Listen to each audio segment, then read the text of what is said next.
As a speaker मैंने first time ये friendship groups हमारे होते हैं, पहली दफ़ा मेरे दौर में ये हुआ कि हमने रूल्स बनाए, हमने पूरा उसको एक स्ट्रक्चर दिया, बिकॉज मैं स्ट्रांगली बिलीव करती थी कि पार्लियामेंट्री डिप्लोमेसी पे, और इसमें कुछ हमारे डेलीगेट सऊदी अरब भी गए। लेकिन इस वक्त मैं स्पोर्ट्स के हवाले से कहूँगी कि स्पोर्ट्स डिप्लोमेसी भी बहुत अहम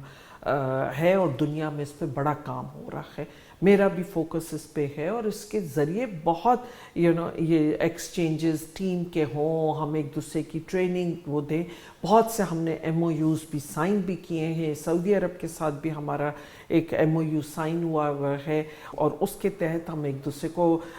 सपोर्ट भी करते हैं, इंटरनेशनली भी, नेशनली भी। और बहुत से ऐसे मौके आए कि जहां सऊदी अरब किसी इलेक्शन में कंटेस्ट कर रहा था, चाहे वो एंटी डोपिंग का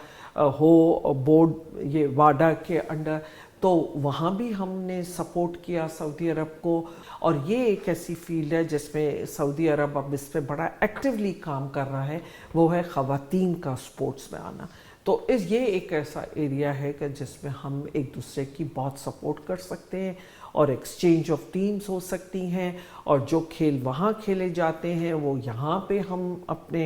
उनके ट्रेनिंग्स कराएं, और जो हमारे पास हैं क्रिकेट और इस किस्म हॉकी, वो हम उनके सऊदी अरब वो करें। तो मैं समझती हूँ ये बहुत यहाँ पे पोटेंशियल है, और ये कोऑर्डिनेशन बढ़ाने का और कॉपरेशन थ्रू एम्बेसडर ये हमने किया था, और हमने यही PCB को भी डायरेक्ट किया और उनको भी लिख लिया। मैं अब हर चीज़ जो है इस वक्त कोविड की वजह से जो स्टॉल आ गया है कि वो ट्रैवलिंग बंद हो गई, और तो उसकी वजह से सब चीज़ों में एक